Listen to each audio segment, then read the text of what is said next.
Hello students, अभी हम लोग कैलकुलस पढ़ रहे हैं और कैलकुलस में एरिया इनक्लोज्ड बाय कर्व पढ़ रहे हैं जो एप्लीकेशन ऑफ डिफिनिट इंटीग्रेशन के अंतर्गत आता है।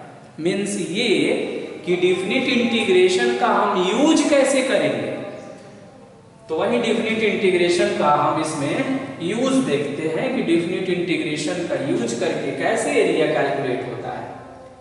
उसके रिगार्डिंग हमने एक क्वेश्चन लिखा हुआ है, इसे आप देखिए।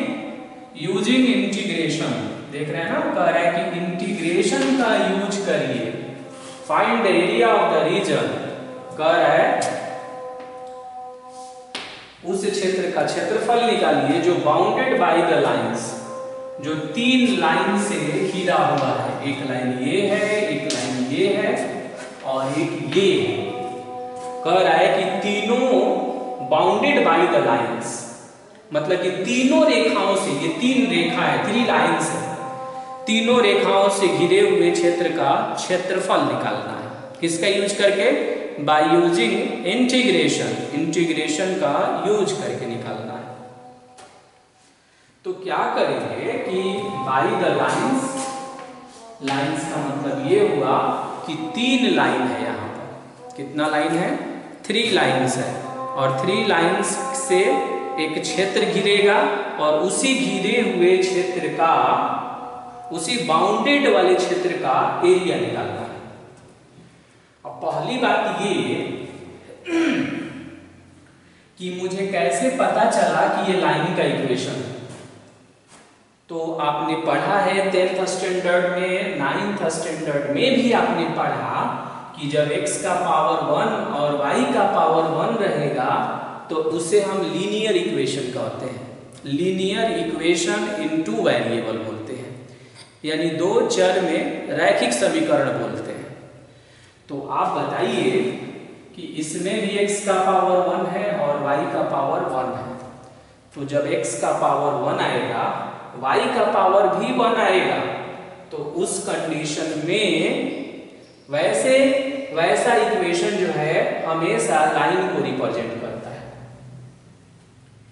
इसीलिए कहा जाता है, आप हायर क्लासेस में जाएंगे तो एक थ्योरम आता है कि every equation of first degree, every equation of first degree in x and why always represent a straight line.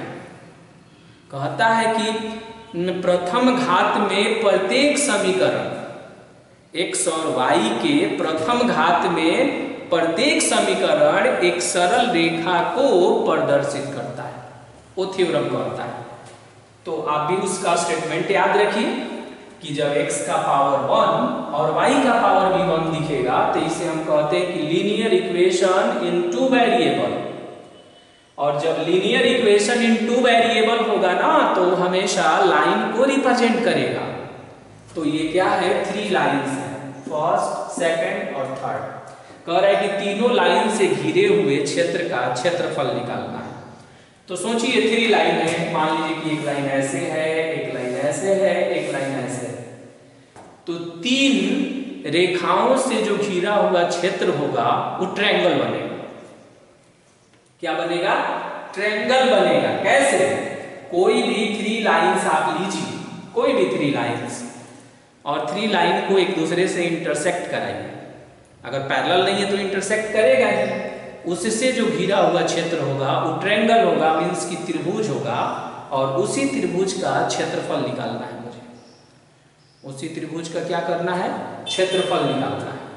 तो क्वेश्चन आप लोग समझ गए। तो ये जो थ्री लाइन है इसके इक्वेशन को हम लेट करते हैं। तो इसे हम ऐसे कर लेते हैं कि लेट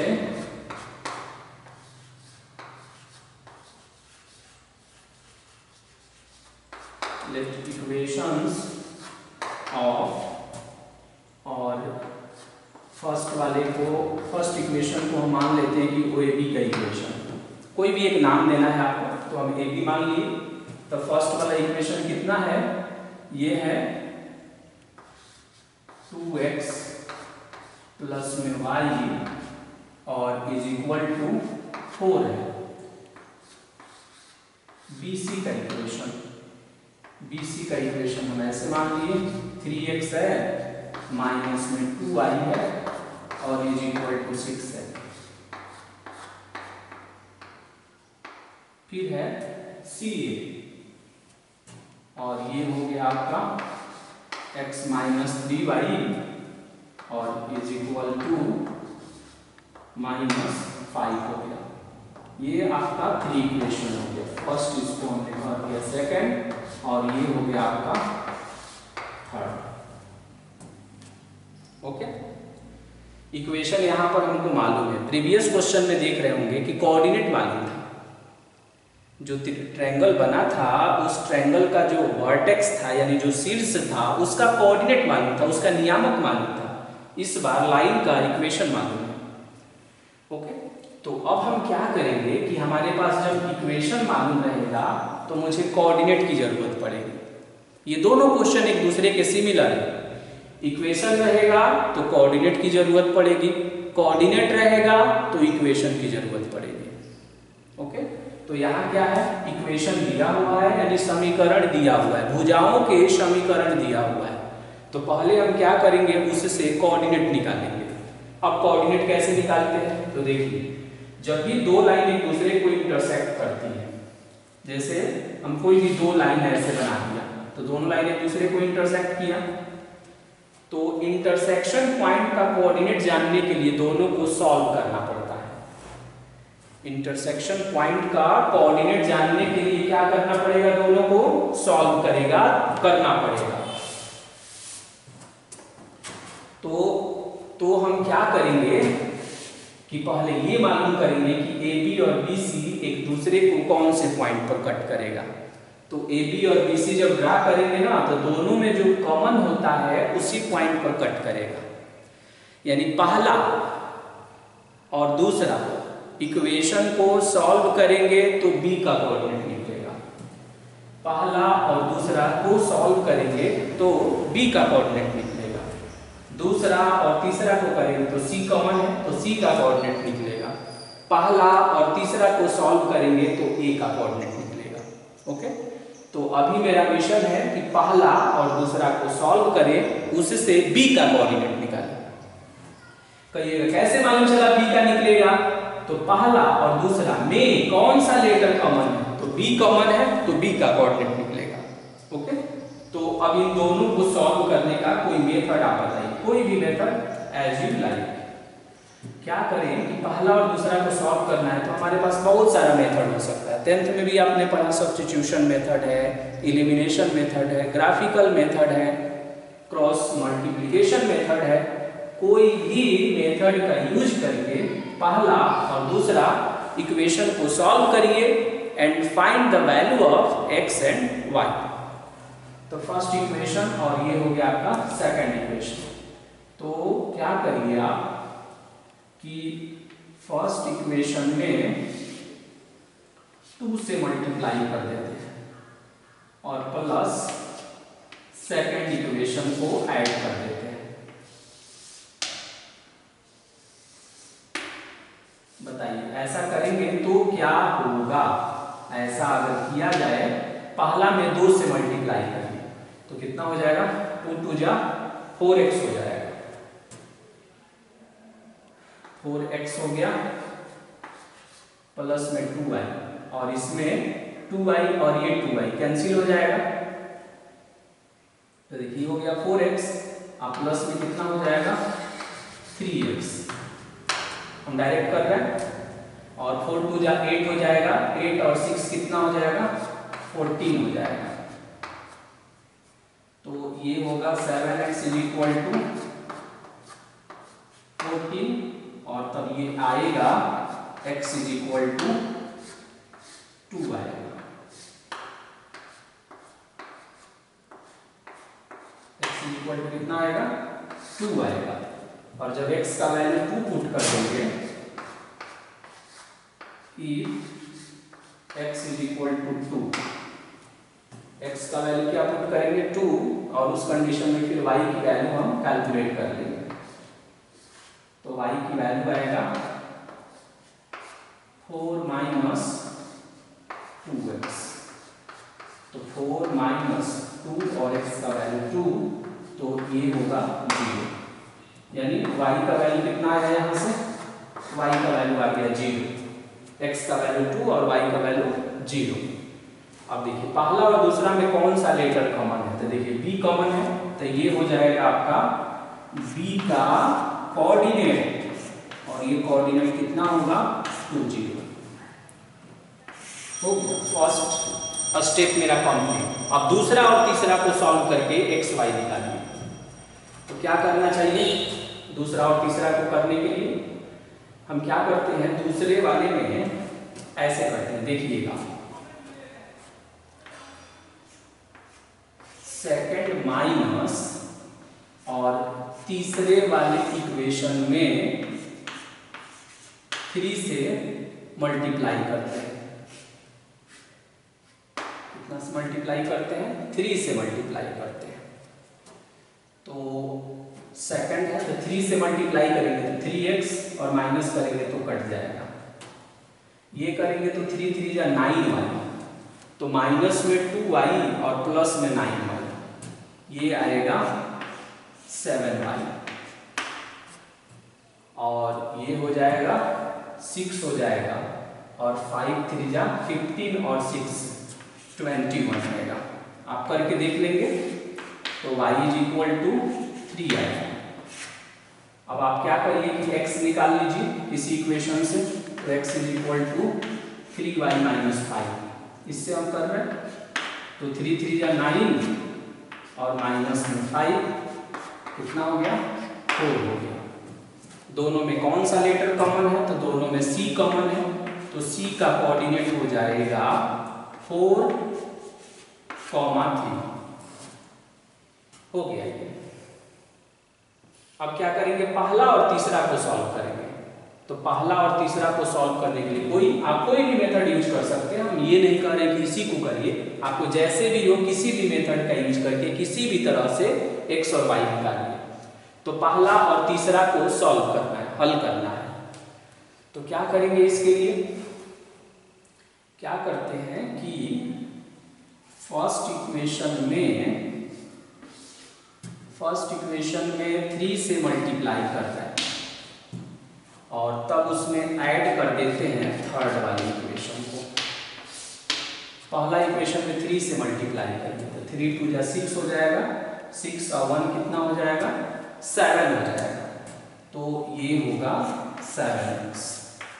y तो कैंसिल हो जाएगा, अब 4 3 जा 12 और 12 - 5, तो ये हो जाएगा 7, x का वैल्यू आएगा 1। अब बताइए y को कैलकुलेट कर लीजिए किसी से भी, तो y कैलकुलेट करते हैं अगर फर्स्ट वाले से, तो 4 -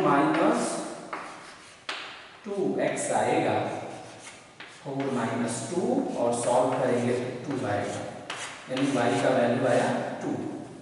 और इससे पहला और तीसरा में कौन लेटर कॉमन है, तो a कॉमन है, तो इससे a का कोऑर्डिनेट निकल जाएगा, और a का कोऑर्डिनेट होगा 1, 2। a का कोऑर्डिनेट कितना हो जाएगा 1, 2, तो a भी हो गया।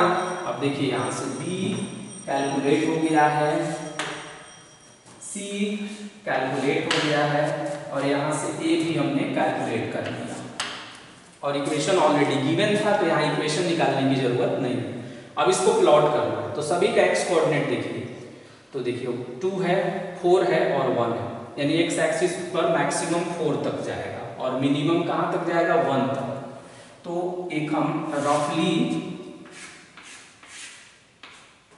1 2 3 और ये 4 तक हमने कर लिया।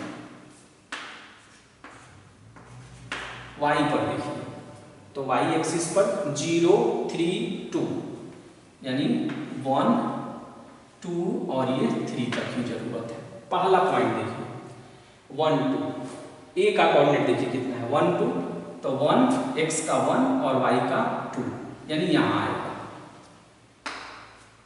b का कोऑर्डिनेट 2 0, x का 2 और y का 0, x एक्सिस पर y कोऑर्डिनेट 0 होता है। ओके, c का कोऑर्डिनेट 4 3, 1 2 3 4 और यहाँ से आ जाइए 3। ओके, तो ये हो गया आपका। अब तीनों को आप क्या करिए, ज्वाइन कर लीजिए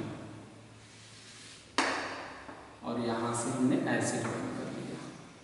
इसका नेमिंग कर लीजिए, ये है A और ये है B और ये है C। सभी का कोऑर्डिनेट आपको मालूम है, लेकिन अब इसका एरिया निकालना है। किसके हेल्प से? इसका एरिया निकालना है मुझे इंटीग्रेशन का हेल्प लेकर। मुझे इसका एरिया निकालना है। एरिया निकालने के लिए क्या कॉन्सेप्ट मैंने बताया था कि एक्स एक्सिस पर लंब खींचिए तीनों वर्टेक्स से। तो देखिए एक लंब खींचेंगे तो यहाँ आएगा। बी से नहीं खींच सकते क्योंकि वो ऑलरेडी चिपका हुआ है, उसमें ऑलरेडी सटा है। सी से खींचिए,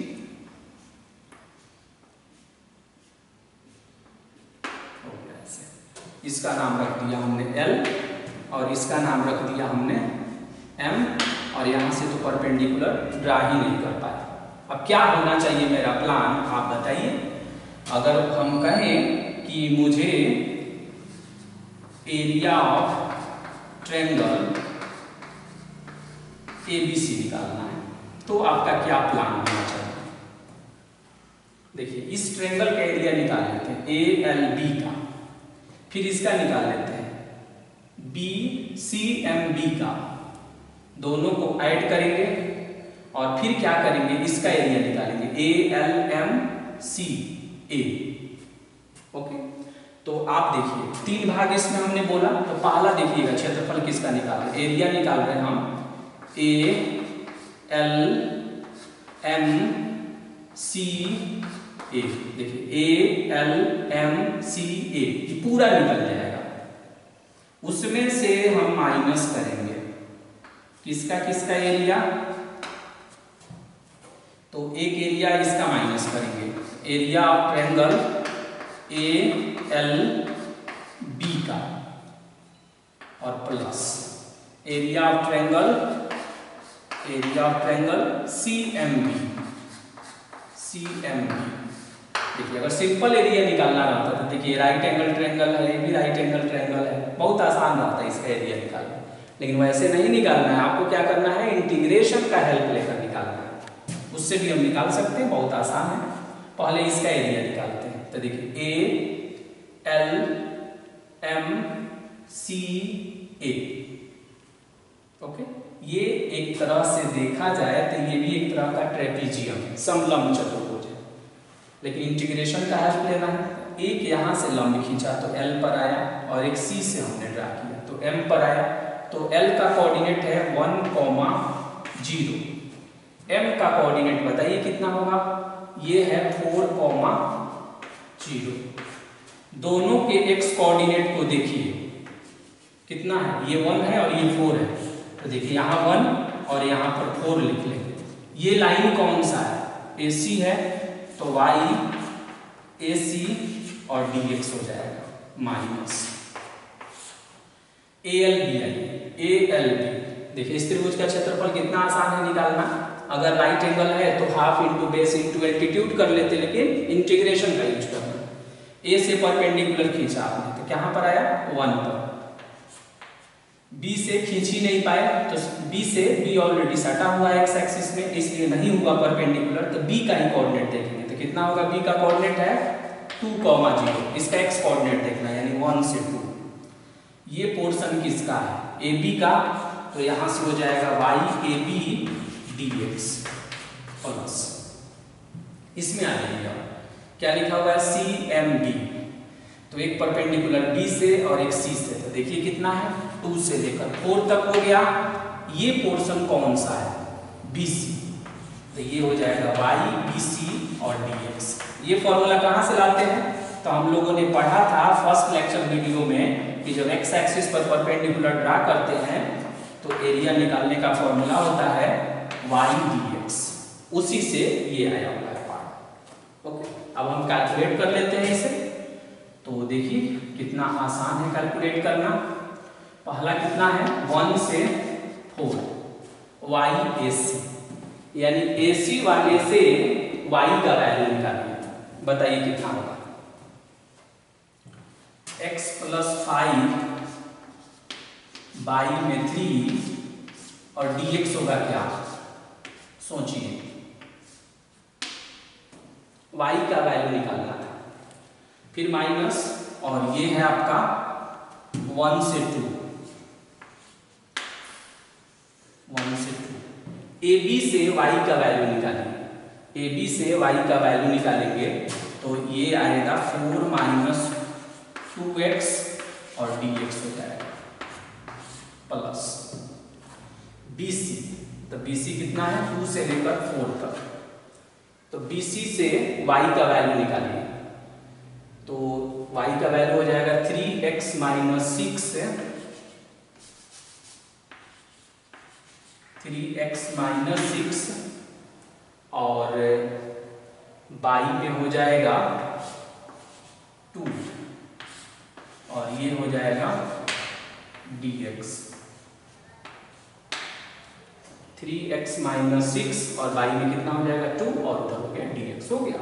अब सिंपली आप इसे इंटीग्रेट कर सकते हैं क्योंकि इंटीग्रेशन का कॉन्सेप्ट आपको मालूम है, 1/3 कांस्टेंट है तो बाहर, x का इंटीग्रेशन x स्क्वायर बाई 2, 5 का इंटीग्रेशन 5x और कहां से कहां तक है 1 से लेकर 4 तक, माइनस, अब यहां पर आइए तो 4 का इंटीग्रेशन 4x, 2x का इंटीग्रेशन 2 और x का हो जाएगा x स्क्वायर बाई 2 और यहाँ ब्रैकेट क्लोज और ये कितना हो जाएगा 1 से 2 प्लस, यहाँ से आइए तो 1/2 कांस्टेंट है बाहर और ये बताइए 3x का 3x स्क्वायर बाई 2 और माइनस में हो जाएगा 6x, 6dx, तो dx का x हो जाएगा ब्रैकेट क्लोज और ये हो जाएगा आपका 2 से 4 और अगेन हो गया, पुटिंग कर लेंगे और एरिया उसका कैलकुलेट हो जाएगा। प्रीवियस वाले में देख रहे थे कि मुझे इक्वेशन ही नहीं मालूम था तो इक्वेशन निकाल रहे थे और इस बार इक्वेशन मालूम था तो कोऑर्डिनेट निकाल रहे थे। अब आप सोचेंगे कि ए बी सी का कोऑर्डिनेट क्यों निकालें, तो सोचिए कि अगर ए बी सी का कोऑर्डिनेट नहीं निकालते तो फिर इस ट्रायंगल का कंस्ट्रक्शन कैसे करते, पहली बात। दूसरी बात कि जब हम ए का कोऑर्डिनेट नहीं जानेंगे तो यहाँ से जब हम परपेंडिकुलर खींचेंगे तो इसका एक्स कोऑर्डिनेट कैसे जानेंगे, फुट का एक्स कोऑर्डिनेट हमें खोजना होता है। जब हम यहाँ से लंब खींचते हैं तो ये फुट है, ये क्या कहलाता है फुट, और इसी फुट का कोऑर्डिनेट जानना होता है और कोऑर्डिनेट में भी क्या एक्स कोऑर्डिनेट, तो इसका ए का जो एक्स कोऑर्डिनेट होता है वही इसका भी होता है, सी का जो एक्स कोऑर्डिनेट होगा वही एम का भी एक्स कोऑर्डिनेट होता है और ये एक्स एक्सिस पर है तो वाई कोऑर्डिनेट 0 होगा और ये एक्स एक्सिस पर लंब खींचा गया है इसीलिए फॉर्मूला यूज हो रहा है वाई डी एक्स। कैसे आया है इसको जानने के लिए हमने फर्स्ट लेक्चर वीडियो में काफी डिस्कस किया था कि इसका फॉर्मूला वाई डी एक्स कैसे होता है। अगर एक्स एक्सिस पर लंब खींचेंगे तो दो पिलर एक्स एक्सिस और वो कर्व या वो लाइन से घिरे हुए क्षेत्र का क्षेत्रफल निकालने का तरीका है वाई डी एक्स। ओके, और ये भी कंडीशन होता है कि फंक्शन कंटिन्यूअस होना चाहिए। जैसे आप यहाँ देखिए ए से लेकर सी तक ग्राफ में कहीं पर भी गैप नहीं है, कहीं पर भी लीकेज नहीं है, कहीं पर भी होल नहीं है, कहीं पर भी जंपिंग नहीं है, तो ग्राफ हमेशा कंटिन्यूअस होना चाहिए, कहीं पर भी ब्रेकिंग नहीं होना चाहिए, टूटा हुआ नहीं होना चाहिए। और देखिए एक और बात देखेंगे आप, ए बी है देखिए वहां पर और बी सी है, तो देखिए ए बी और बी सी दोनों को सॉल्व किए थे तो किसका कोऑर्डिनेट निकला था बी का, तो आप देखेंगे तो मालूम चलेगा ये ए बी है और ये बी सी है।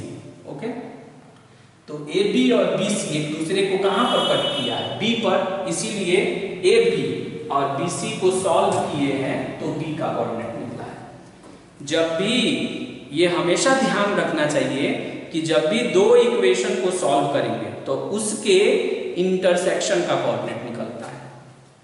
जब भी दो समीकरण को हम हल करेंगे तो उससे कटान बिंदु का यानी इंटरसेक्शन पॉइंट का कोऑर्डिनेट प्राप्त होता है हमेशा।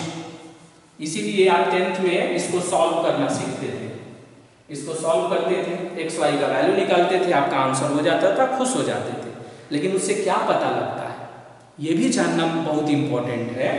तो उससे ये मालूम चलता है कि ये ए बी, ये एक इक्वेशन है और ये भी एक इक्वेशन है। दोनों को अगर हम हल करेंगे तो दोनों के इंटरसेक्शन पॉइंट का कोऑर्डिनेट निकलता है, दोनों के इंटरसेक्शन पॉइंट का कोऑर्डिनेट निकलता है। तो इसका आंसर आप कैलकुलेट करिए और कैलकुलेट करके इसका आंसर मुझे भी बताइए कि इसका आंसर कितना स्क्वायर यूनिट आएगा। चूंकि हमें इंटीग्रेशन का यूज करके इसे एरिया निकालना है, इसलिए ये इतना कॉम्प्लिकेटेड हो जाता है। अगर सिंपली निकालना रहेगा तो बहुत ही आसानी से, देखिए ए बी सी तीनों मालूम चल गया। अब कोऑर्डिनेट ज्योमेट्री का हेल्प लेकर और इक्वेशन उसका एरिया निकाल दीजिए। जब ए का कोऑर्डिनेट मालूम है, बी का कोऑर्डिनेट मालूम है, सी का भी कोऑर्डिनेट मालूम है, तो आप एरिया आसानी से निकाल सकते हैं नियामक ज्यामिति में। लेकिन हमें निकालना है इंटीग्रेशन के हेल्प से, इसलिए इतनी सारी प्रोसेस को हम कर रहे हैं। ओके।